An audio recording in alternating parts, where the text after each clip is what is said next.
Assalamu alaikum everyone here. My name is Revati. Brother Zakir, I'm your great fan. I'm very much enlightened by your talks and lectures on Islam and comparative religion.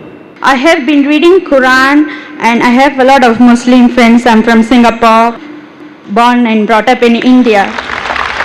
I have some questions and please clarify. Thank you so much. My question is, can we relate the regeneration of skin for hellfire as stated in Quran chapter 4 verse 56 as reincarnation of new life for real suffering? Thank you. Sister asked a very good question. Thank you. She said that can we relate? She said that she has heard my talks and she is impressed, alhamdulillah. That's the reason she's quoting with reference, alhamdulillah. She's saying that the Quran says in Surah Nisa chapter 4 verse 56 that the skin is replaced so that you can feel the pain. Is it similar to reincarnation and a person is born again in this world? Sister, both are different. What Quran says in Surah Nisa chapter 4 verse 56, as to those who reject our signs, we shall cast them in the hellfire, and as often as their skins are roasted, we shall give them fresh skin so that they shall feel the pain. Previously science thought that only brain was responsible for feeling of pain. Today we come to know that in the skin there are pain receptors which are responsible for feeling of pain, which we did not know earlier. Quran says that God will give fresh skin so that they shall feel the pain. Scientifically it is proven. Now for example, Almighty God is just. Quran says in Surah Nisa chapter 4 40, Allah subhanahu wa ta'ala is never unjust in the least degree. That means he is very just. For example, history tells us that Hitler incinerated 6 million Jews. Today, if our law catches Hitler, what punishment can you give? Maximum you can give is kill him. That will take care of one. What about the remaining 5,999,000 people that he has killed?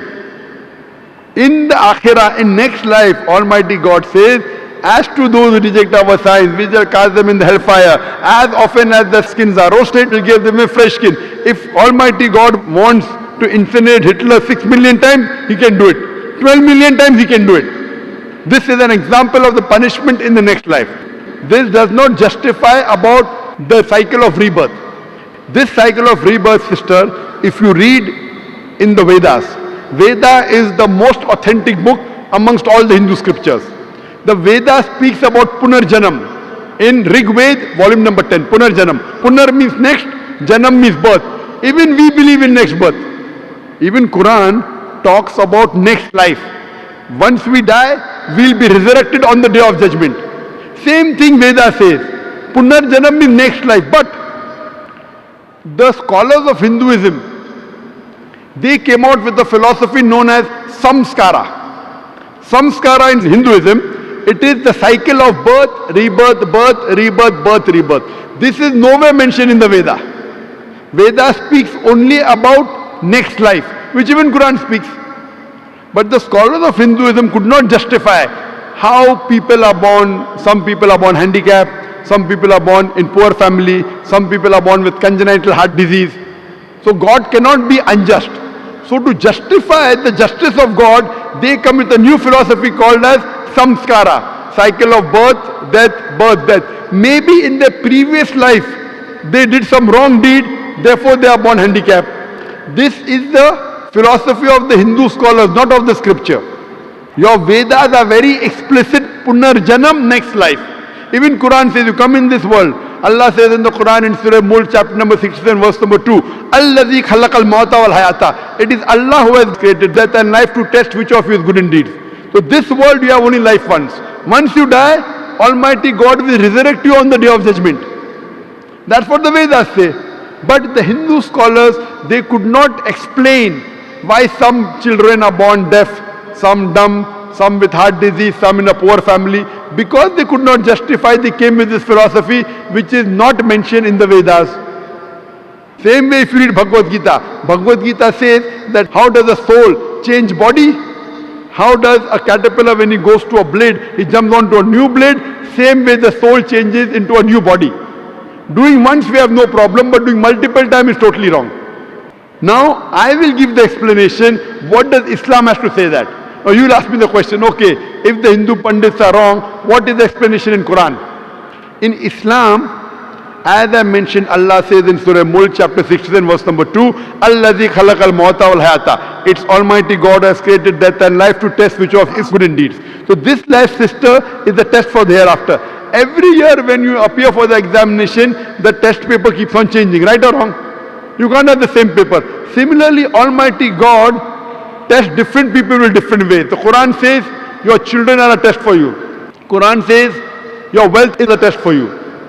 So Almighty God makes some human beings born poor, some rich. For the rich people, they have to give zakat. In Islam, every rich person who has a saving of more than 85 grams of gold, he or she should give 2.5% of that saving every lunar year in charity called as zakat. Poor man, there is no zakat. He gets 100 out of 100 marks in zakat. The rich man, if he doesn't give zakat, he'll get 0. If he gives half zakat, he'll get 50%. We say, Arey, garib hai, arey, poor man. That poor man is good, in akhirah is passing. So poverty is a test, wealth is a test. Whether do you follow the commandment of Almighty God? The Quran says even your children are a test. Maybe there's a couple who's very pious. To that couple is born a baby who has congenital heart disease. That baby has done no sin. Quran says every child is born as a masoom. Every child is born sinless. It is a test for the parents. That do the parents yet have faith in Almighty God? If the parent has less faith, he will start complaining, what type of God is this? I have prayed so much, yet he is giving me a child with handicap.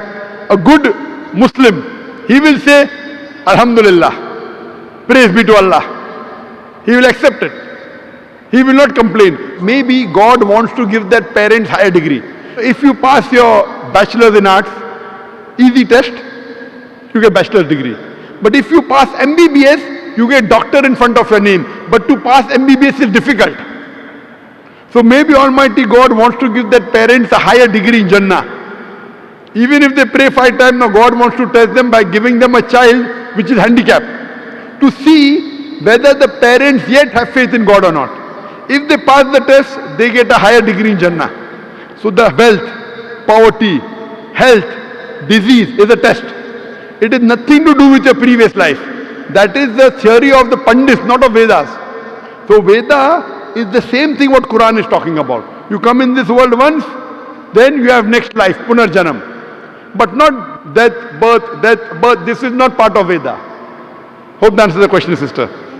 Sister, do you believe there is one God? I believe that there is one God and Prophet is a final messenger. Thank you. MashaAllah. Do you believe idol worship is wrong? No, I'm not doing idol worship for the past 9 years. And I would like to take Shahada with my children in Singapore later. Thank you so much.